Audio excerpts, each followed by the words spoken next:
ಸಾಮಾನ್ಯವಾಗಿ ಎಲ್ಲ ಸುದ್ದಿಗಳು ಗೊತ್ತಿರುತ್ತೆ. ಆದರೆ ನಮ್ಮ ಊರಿನಲ್ಲಿ ಅಥವಾ ನಮ್ಮ ಏರಿಯಾದಲ್ಲಿ ಕೆಲವೊಂದು ಸಲ ದೊಡ್ಡ ದೊಡ್ಡ ಹಬ್ಬಗಳು ನಡೀತಾ ಇರುತ್ತೆ, ಜಾತ್ರೆ ನಡೀತಾ ಇರುತ್ತೆ, ಅಥವಾ ರಾಜಕಾರಣದ ಯಾವುದೋ ಒಂದು ಸುದ್ದಿ ನಡೀತಾ ಇರುತ್ತೆ, ರಾಜಕಾರಣಿಗಳು ಬರ್ತಾ ಇರ್ತಾರೆ, ಗೊತ್ತಿರೋದಿಲ್ಲ. ಹಾಗಾಗಿಯೇ ಇದೊಂದು ವಿಶೇಷ ಪ್ರಯತ್ನ. ಕರ್ನಾಟಕ ಟುಡೇನಲ್ಲಿ ಪ್ರತಿದಿನ ಯಾವ್ಯಾವ ಜಿಲ್ಲೆಯಲ್ಲಿ ಏನೇನಾಗ್ತಾ ಇದೆ ಅನ್ನೋದನ್ನ ತಿಳಿಸ್ಕೊಡ್ತೀವಿ. ಹಾಗಾದ್ರೆ ಬನ್ನಿ, ಇವತ್ತಿನ ಕರ್ನಾಟಕ ಟುಡೇ ಏನು ಹೇಳ್ತಾ ಇದೆ ನೋಡೋಣ. ವೀಕ್ಷಕರೇ, ಕರ್ನಾಟಕ ಟುಡೇಯಲ್ಲಿ ಇವತ್ತು ಸಿಎಂ ನೇತೃತ್ವದಲ್ಲಿ ಸಚಿವ ಸಂಪುಟ ಸಭೆ ಇರುತ್ತೆ ಬೆಂಗಳೂರಿನ ವಿಧಾನಸೌಧದಲ್ಲಿ 11 ಗಂಟೆಗೆ ಮೀಟಿಂಗ್ ಇರುತ್ತೆ. ಸಿಎಂ ಇರ್ತಾರೆ, ಡಿಸಿಎಂ ಇರ್ತಾರೆ ಹಾಗೂ ಸಚಿವರು ಇದರಲ್ಲಿ ಭಾಗಿಯಾಗ್ತಾ ಇದ್ದಾರೆ. ಇನ್ನು ಸಿಎಂ ಸಿದ್ದರಾಮಯ್ಯ ಇವತ್ತು ದೆಹಲಿ ಪ್ರವಾಸ ಕೈಗೊಳ್ತಾ ಇದ್ದಾರೆ. ಮಧ್ಯಾಹ್ನ ದೆಹಲಿಗೆ ತೆರಳ್ತಾ ಇದ್ದಾರೆ. ಹಾಗಾಗಿ ಇಂಟ್ರೆಸ್ಟಿಂಗ್ ಅಂತ ಅನಿಸ್ಕೊಳ್ತಾ ಇದೆ. ದೆಹಲಿಯಲ್ಲಿ ಇತ್ತೀಚೆಗೆ ಬಹಳ ಬೆಳವಣಿಗೆಗಳು ನಡೆದಿವೆ. ಇವತ್ತಿನ ಬೆಳವಣಿಗೆ ಏನು ಅನ್ನೋದು ಇಂಟ್ರೆಸ್ಟಿಂಗ್.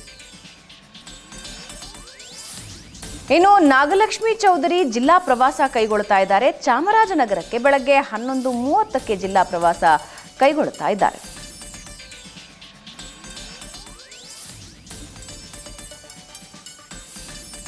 ಇನ್ನು ಸುಪ್ರೀಂ ಕೋರ್ಟ್ನಲ್ಲಿ ಇವತ್ತು ಡಿ ಗ್ಯಾಂಗ್ ಬೇಲ್ ಭವಿಷ್ಯ ಇದೆ. ಸುಪ್ರೀಂ ಕೋರ್ಟ್ನಲ್ಲಿ ಬೆಳಗ್ಗೆ 11 ಗಂಟೆಗೆ ವಿಚಾರಣೆ ಆರಂಭ ಆಗತ್ತೆ.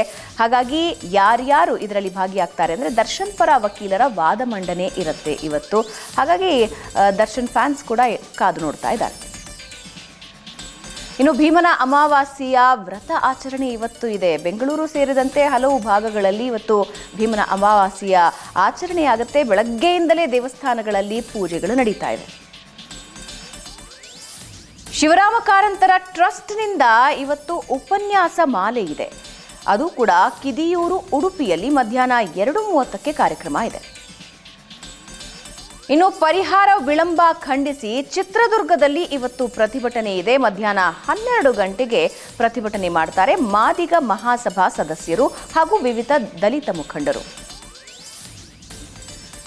ಮನೆ ಮನೆ ಪೊಲೀಸ್ ಜಿಲ್ಲಾ ಮಟ್ಟದ ಕಾರ್ಯಕ್ರಮ ಇವತ್ತು ವಿಜಯಪುರದಲ್ಲಿ ನಡೆಯುತ್ತೆ. ಸಂಜೆ 5 ಗಂಟೆಗೆ ಈ ಕಾರ್ಯಕ್ರಮ ಇರುತ್ತೆ. ಎಸ್ಪಿ ಲಕ್ಷ್ಮಣ್ ನಿಂಬರಗಿ ಸೇರಿದಂತೆ ಹಲವು ಪೊಲೀಸರು ಇದರಲ್ಲಿ ಭಾಗಿಯಾಗ್ತಾ ಇದ್ದಾರೆ, ಜನರಲ್ಲಿ ಜಾಗೃತಿ ಮೂಡಿಸೋದಕ್ಕೆ. ಇನ್ನು ಅಮ್ಮ ಎಂಬ ಕಡಲು ಕಥಾ ಸಂಕಲನ ಇವತ್ತು ಬಾಗಲಕೋಟೆಯಲ್ಲಿ ಬಿಡುಗಡೆಯಾಗ್ತಾ ಇದೆ. ಬೆಳಗ್ಗೆ 11 ಗಂಟೆಗೆ ಕಾರ್ಯಕ್ರಮ ಇರುತ್ತೆ. ಪತ್ರಕರ್ತರು ಮತ್ತು ಎಚ್ ಬೇಪಾರಿ ಅವರು ಭಾಗಿಯಾಗ್ತಾ ಇದ್ದಾರೆ. BSNL ಕಚೇರಿ ಎದುರು ಇವತ್ತೊಂದು ವಿಚಿತ್ರ ಪ್ರತಿಭಟನೆ ಇದೆ ವಿಜಯಪುರದಲ್ಲಿ. ಮಧ್ಯಾಹ್ನ 12:30ಕ್ಕೆ ಈ ಪ್ರೊಟೆಸ್ಟ್ ಇದೆ. BSNL ನೌಕರರು ಈ ಪ್ರೊಟೆಸ್ಟ್ನಲ್ಲಿ ಭಾಗಿಯಾಗ್ತಾ ಇದ್ದಾರೆ. ಇನ್ನು ಜನರೊಂದಿಗೆ ಜನತಾದಳ ಅಭಿಯಾನ ಇವತ್ತು ಚಿಕ್ಕಮಗಳೂರಿಗೆ ಬರ್ತಾ ಇದೆ. ಬೆಳಗ್ಗೆ 11 ಗಂಟೆಗೆ ಈ ಕಾರ್ಯಕ್ರಮ ಇರುತ್ತೆ. ನಿಖಿಲ್ ಕುಮಾರಸ್ವಾಮಿ ಸೇರಿದಂತೆ ವಿವಿಧ ನಾಯಕರು, ಸುಧಾಕರ್ ಶೆಟ್ಟಿ ಅವರು ಭಾಗಿಯಾಗ್ತಾ ಇದ್ದಾರೆ. ಭೀಮನ ಅಮಾವಾಸ್ಯೆಯ ದಿನ ಮಲೆಮಹದೇಶ್ವರ ಬೆಟ್ಟದಲ್ಲಿ ವಿಶೇಷ ಪೂಜೆ ಇವತ್ತು ನೆರವೇರುತ್ತೆ. ಚಾಮರಾಜನಗರದ ಮಲೆಮಹದೇಶ್ವರ ಸಿಂಗಾರಗೊಂಡಿದೆ. ಬೆಳಗ್ಗೆ 6 ಗಂಟೆಯಿಂದಲೇ ಪೂಜೆ ಪುನಸ್ಕಾರ ಶುರುವಾಗಿದ್ದು ಭಕ್ತರು ಹರಿದು ಬರ್ತಾ ಇದ್ದಾರೆ. ಟಾಸ್ಕ್ ಫೋರ್ಸ್ ಸಮಿತಿ ರಚಿಸುವಂತೆ ಆಗ್ರಹಿಸಿ ಇವತ್ತು ಶಿವಮೊಗ್ಗದಲ್ಲಿ ಪ್ರತಿಭಟನೆ ನಡೀತಾ ಇದೆ. ಬೆಳಗ್ಗೆ 11:30ಕ್ಕೆ ಈ ಪ್ರತಿಭಟನೆ ನಡೆಯುತ್ತೆ. ಕರವೇ ಸ್ವಾಭಿಮಾನ ಬಣದ ಸದಸ್ಯರು ಈ ಪ್ರತಿಭಟನೆಯಲ್ಲಿ ಭಾಗಿಯಾಗ್ತಾ ಇದ್ದಾರೆ. ಭಟ್ಕಳದ ಮಾರಿಕಾಂಬಾ ಜಾತ್ರೆಯ ಸಮಾರೋಪ ನಡೆಯುತ್ತೆ. ಕಾರವಾರದ ಭಟ್ಕಳದಲ್ಲಿ ಮಾರಿಕಾಂಬಾ ಜಾತ್ರೆಗೆ ಸಹಸ್ರಾರು ಜನ, ಸಾವಿರಾರು, ಲಕ್ಷಾಂತರ ಜನ ಬರ್ತಾರೆ. ಬೆಳಗ್ಗೆಯಿಂದ ಸಂಜೆವರೆಗೆ ಇವತ್ತು ಅಲ್ಲಿ ಮೆರವಣಿಗೆ ಇರುತ್ತೆ.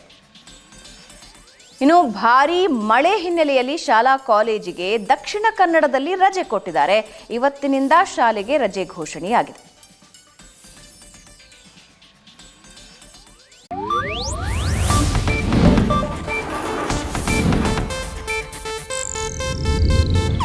ಇದು ಏಷ್ಯಾನೆಟ್ ನ್ಯೂಸ್ ನೆಟ್ವರ್ಕ್ ಪ್ರಸ್ತುತಿ.